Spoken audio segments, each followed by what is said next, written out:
Hi, this is the Animal Intuitive Show. This is Angelo Webb, the Animal Intuitive. And I am so sorry we had a little bit of a tech issue, as we usually do here on the Animal Intuitive Show.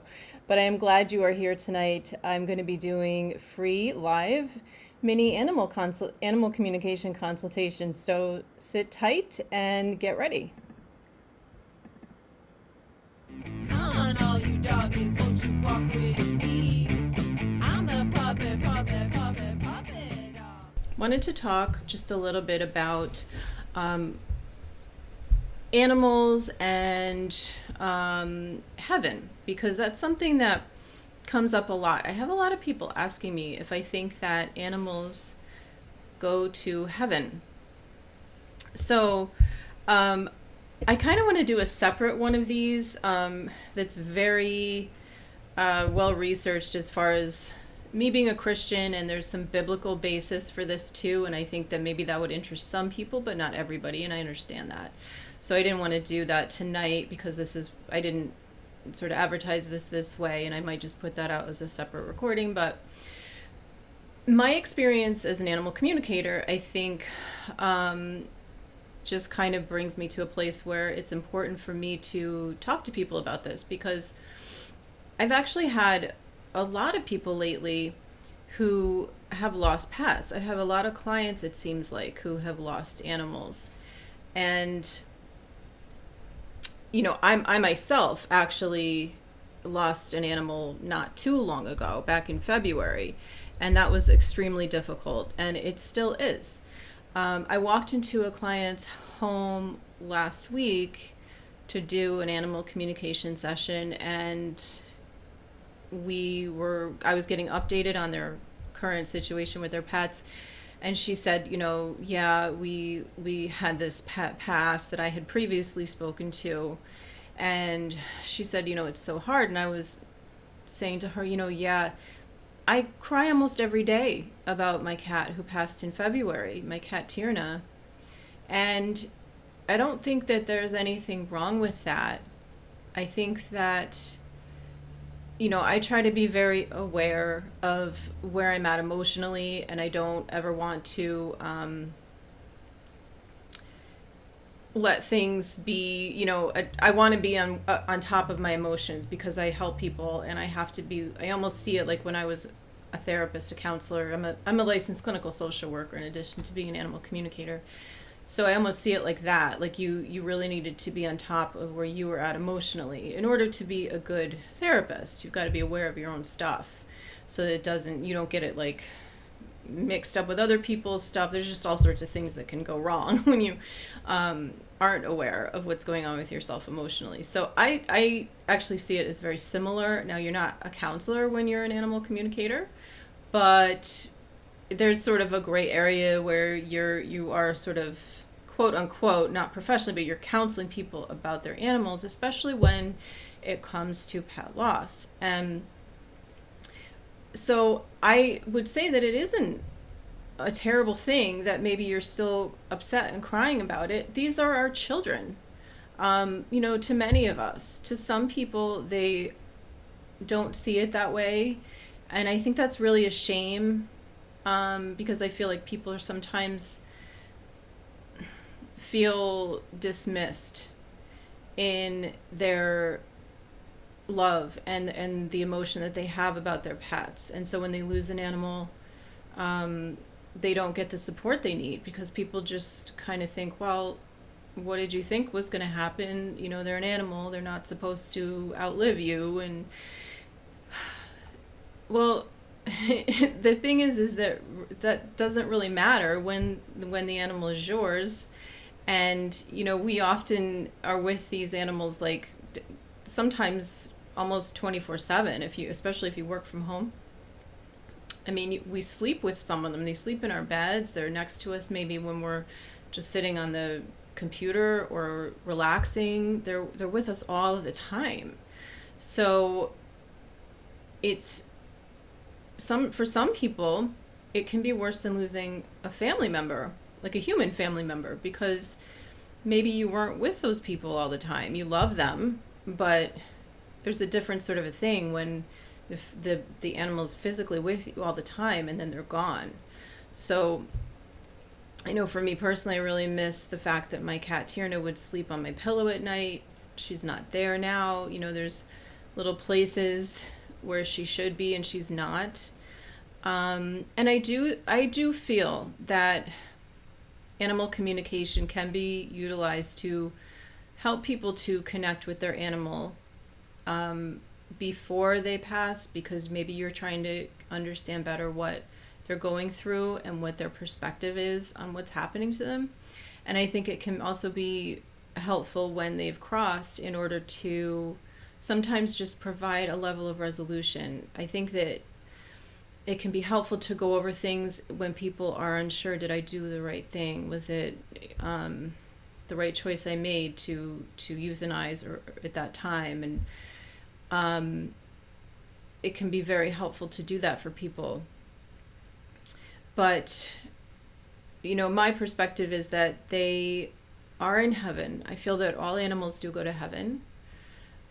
Now, if you missed the beginning of this, I do base that on my belief system as a Christian. I do think that it actually, if you are somebody that reads the Bible, you would see that. If you don't care about the Bible and that's not your thing, I can tell you from an animal communicator perspective that in my connection with them, I always feel such a peaceful sense of them in the place that they're at. They're so, happy to, in a sense, to be relieved of the burden of their bodies, of their earthly bodies, especially when they've been through a difficult time, when, maybe they were getting older and things weren't working as well, or they were sick at the end, or what have you.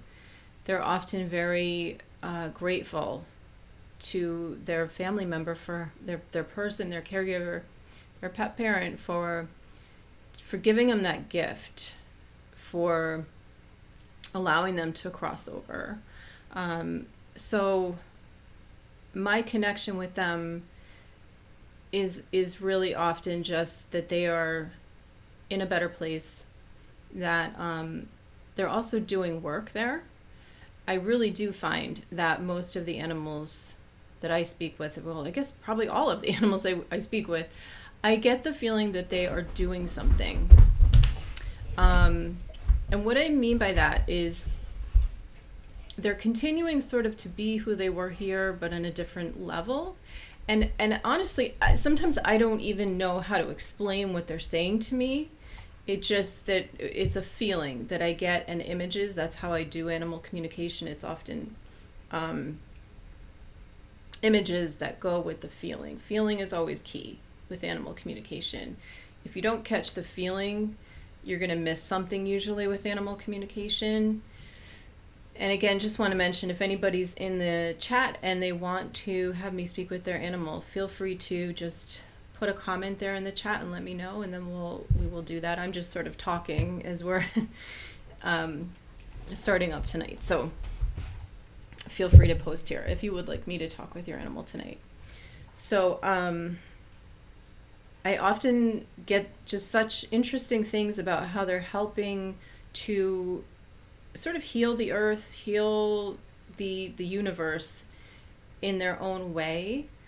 And again, sometimes there's things I don't really understand what they are. I'll see images of things, and that doesn't really surprise me, because why would I know what they're talking about? Because it's it's heaven. How would I know what is going on in heaven? It could be similar, but it just is not going to be the same thing as here, probably. So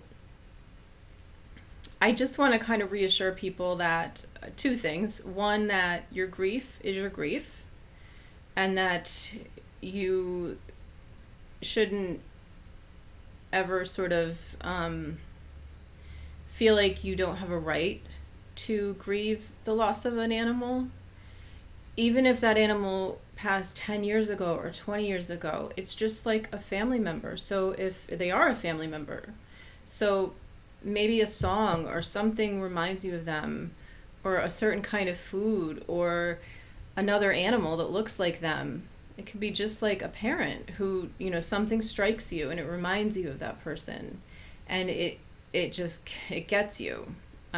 So please don't ever feel ashamed or like you have to tell yourself, well, no, I don't need to feel that way. It's been 10 years, or it was just a cat and I knew, she would live till, 15, and she did, or she even lived longer than I thought, and I'm lucky that she lived that long. So I don't really have a right to be sad. And I think that that's often what happens in society, but I just don't agree with it. And I feel that, it's not a healthy thing for people to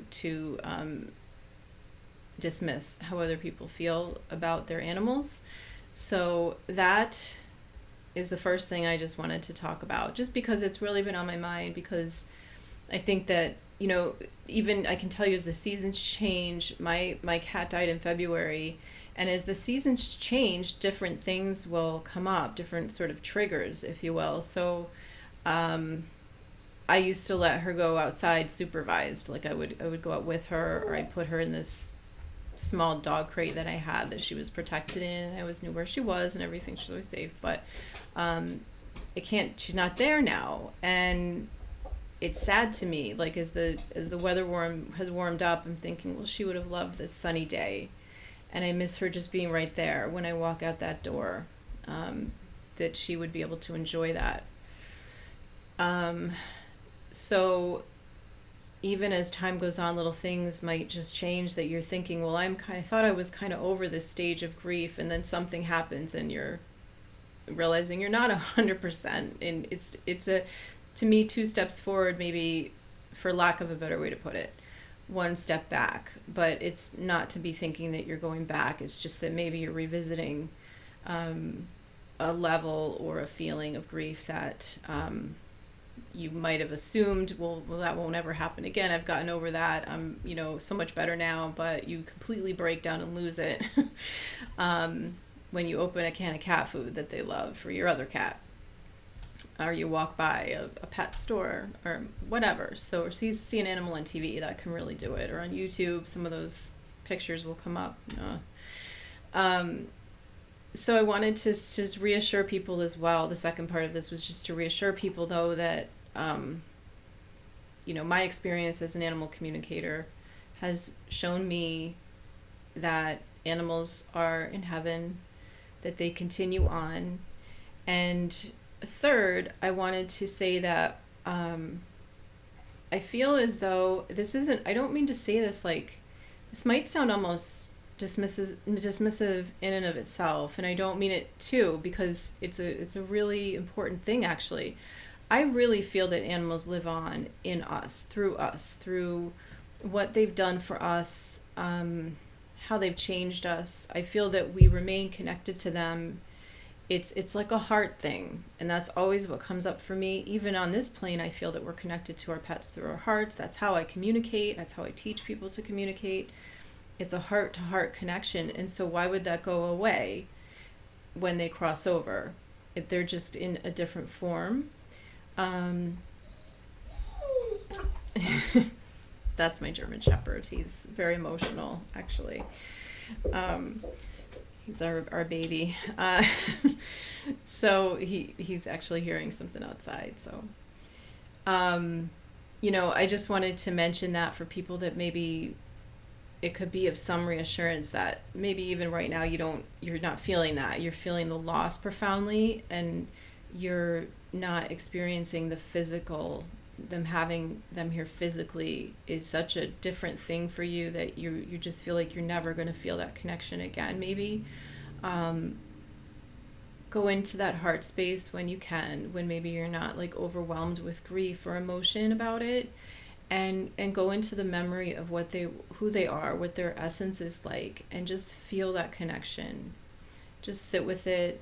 It might help just to tune out everything else when you do that. But do that just for yourself, to be able to reconnect in with them, or connect back in with them from time to time. And you may be surprised at some of the information you get. I do feel everybody has the ability to communicate with animals, so I wouldn't be surprised at all if you received some animal communication from your animal in doing so. So,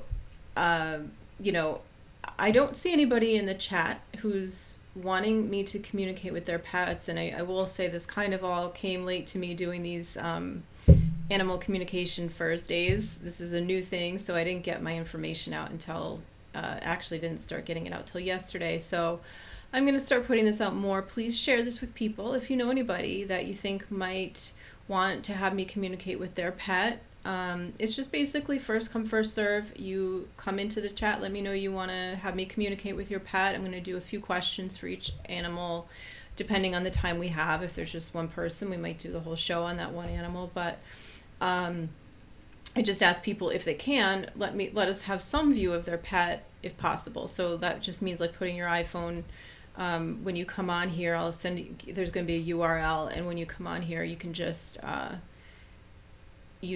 put the camera on your pet, and then, you know, if you for some reason can't do that, and I'm not sure why you wouldn't, like, but if you can't, and you think ahead of time, send me a picture of your pet, and I can always try to bring that up for, you know, try to get it before the show if you do it early enough, and I can put that up. I think we all want to appreciate your pet and see how cute they are, and people like those things, and so, you know, I like to see your pet too when I'm communicating with them.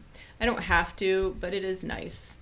So if you have any thoughts about what I'm talking about, I would love to hear people's thoughts about their pets in heaven, and, you know, just what you've experienced, that's been good or bad, or anything as far as your own process of going through loss of a pet. I'd be happy to hear that. And also don't be afraid to, if you feel like you are really struggling, to go and get counseling, because you certainly deserve to do that and take care of yourself. If you feel like you're really kind of stuck in a place, there's nothing wrong with doing that. So, and if you do ever want to connect with your animal, of course, I am a professional animal communicator, and, you know, I've been doing this for like since 2006 professionally. I have done it all my life, but I'm also a licensed clinical social worker, so I don't practice as a clinical social worker when I'm doing this work, but obviously that sort of helps me. It lends a certain something to my, I don't know, listening skills, level of compassion, interpretation of things. So I'm always happy to apply those skills to, you know, working with someone who's going through loss. So you can find me at Am with an E. I'm sorry, my email is amwithan@intuitivetouchanimalcare.com. That will be in the description below. And my website, intuitivetouchanimalcare.com, will be in the description. And also just wanted to mention, if you happen to see this video tonight, there is a flash thing going on, a flash discount just to celebrate the start of these Thursday nights. So that link is below, and it's a pretty good offer, so check that out. So thank you so much, and I hope to see you here next week. Thank you for being here, and have a wonderful evening, day, weekend, and God bless.